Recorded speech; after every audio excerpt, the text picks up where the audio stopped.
Hello everyone, so finally group D के लिए जो वैकेंसी है जिसका हम इंतजार कर रहे थे उसका एक ड्राफ्ट नोटिस आ गया है जिसमें उन्होंने बताया कि हम कितने पदों पर वैकेंसी लेंगे। वैकेंसी आपको पता चल गई होगी, मैंने थंबनेल पर यहाँ पर शो कर दिया था। तो वैकेंसीज बहुत कम है, इस पर भी हम चर्चा करेंगे और कब तक ये वैकेंसी आएगी और 10th वालों के लिए कितनी सीट रहेगी और हम ITI वालों के लिए कितनी रहेगी और अप्रेंटिस वालों के हिस्से में कितनी सीट आएंगे, इस पर हम चर्चा करेंगे आज की इस वीडियो में।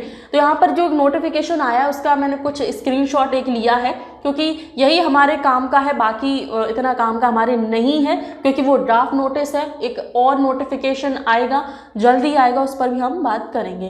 तो सबसे पहले यहाँ पर देख लीजिएगा कि 32,438 सीट्स पर यहाँ पर वैकेंसीज पर यहाँ पर ये भर्ती निकलने वाली है। ठीक है, कितनी वैकेंसी? 32,438 हैं। और क्या लगता है कि कम है ना?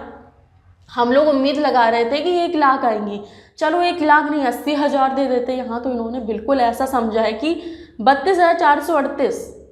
क्यों ऐसा? क्यों ही रेलवे वाले कहते होंगे, बच्चे जो रेलवे में जाना चाहते हैं वो यही कहते होंगे कि ऐसा क्यों, हमारे साथ ही ऐसा क्यों? क्योंकि रेलवे की जो वैकेंसी है वो एक बहुत ही अच्छी अपॉर्चुनिटी मानी जाती है हर एक स्टूडेंट्स के लिए, हर एक अभ्यर्थी के लिए रेलवे में जाना चाहते हैं। और दूसरी बात कि ITI वालों के लिए बहुत कम वैकेंसीज निकलती हैं।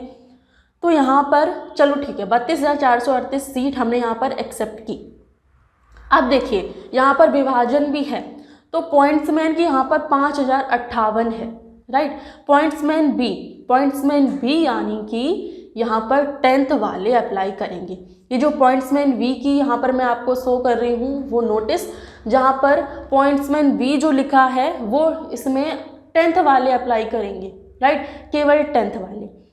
और असिस्टेंट ट्रैक मशीन से लेके असिस्टेंट वर्कशॉप तक, मतलब दूसरे नंबर से लेके लास्ट तक यहाँ पर 10th प्लस ITI एलिजिबल है।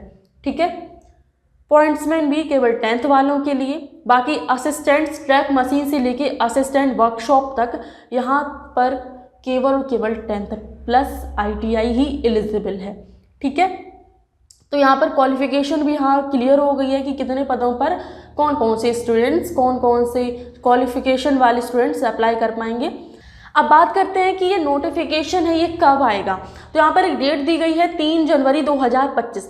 3 जनवरी 2025 के बाद इस वैकेंसी का एक नोटिफिकेशन आएगा, एक डिटेल नोटिफिकेशन आएगा जिसमें ये वैकेंसी बिल्कुल क्लियर कर देंगे कि हम इतने ही पदों पर ले रहे हैं। तो अभी एक तरीके से हम बोल सकते हैं कि कैंपेन भी कर सकते हैं, ट्विटर कैंपेन, एक्स पर कैंपेन चला सकते हैं, आंदोलन कर सकते हैं कि वैकेंसीज को बढ़ाया जाए, जो कि डेफिनेटली होना ही चाहिए। सारे टीचर्स मिले, सारे बच्चे मिले तो उस तरीके से यहाँ पर वैकेंसीज को बढ़ाया जा सकता है अगर ऐसा हो तो। और इम्पॉसिबल है क्योंकि अगर आंदोलन नहीं होगा, हम लोग शांत बैठे रहेंगे तो रेलवे को लगेगा कि भैया ITI वालों ने तो इस चीज़ को, जो हमने वैकेंसीज दी हैं वो एक्सेप्ट कर ली है। अभी तो देखो 32,000 बहुत कम है, राइट, क्योंकि बहुत सारे पद खाली हैं, राइट, बहुत सारे पद खाली हैं। अब उन्होंने पद क्यों खाली कर रखे हैं? क्योंकि उनको अब हर साल वैकेंसीज को देना है, इस वजह से उन्होंने पद को खाली कर रखा है। लेकिन इनको पिछले 4 सालों का तो कोटा पूरा करना होगा ना, राइट। इतने दिनों से बच्चे इंतजार कर रहे हैं, इतने सालों से इंतजार कर रहे हैं, वो स्टूडेंट्स इकट्ठे हो गए, काफ़ी संख्या में बढ़ गए। अप्रेंटिसशिप वाले कितने सारे बच्चे हो गए, काफ़ी सारे बच्चे रेलवे से अप्रेंटिसशिप किए, इसी वजह से कि रेलवे की जब वैकेंसी आएगी तब हम इसमें अप्लाई कर पाएंगे। ठीक है, तो ये चीज़ यहाँ पर थोड़ी सी ध्यान देने वाली बात है कि ये जो वैकेंसी है वो बहुत ही कम पदों पर निकली है। और इसका जो नोटिफिकेशन, जब पूरा नोटिफिकेशन आ जाएगा, डिटेल नोटिफिकेशन आएगा, तब यहाँ पर सब कुछ क्लियर हो जाएगा।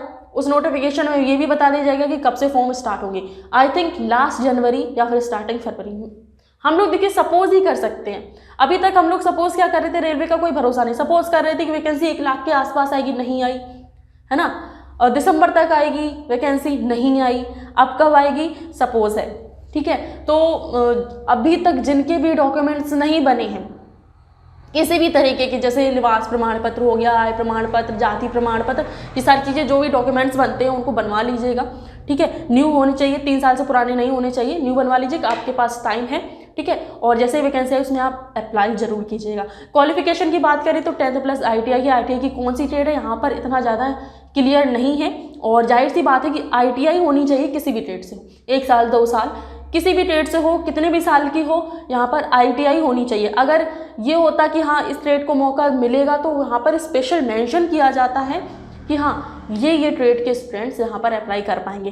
तो क्वालिफिकेशन 10th प्लस ITI है, किसी भी ट्रेड से हो यहाँ पर आप अप्लाई कर पाओगे। ठीक है, बाकी वैकेंसीज कम है या ज़्यादा है, इस पर आप मुझे कमेंट करके बताइएगा। राइट, मेरा एक कमेंट तो पहुंच गया होगा कि वैकेंसीज कम है। आप लोग कम है या ज़्यादा है इस पर कीजिएगा कि हाँ मैम कम है या फिर ज़्यादा है। ठीक है, हम इससे संतुष्ट है, हमारी तैयारी है, हम अपनी एक सीट पक्की कर लेंगे। इस पर आप मुझे कमेंट कीजिएगा।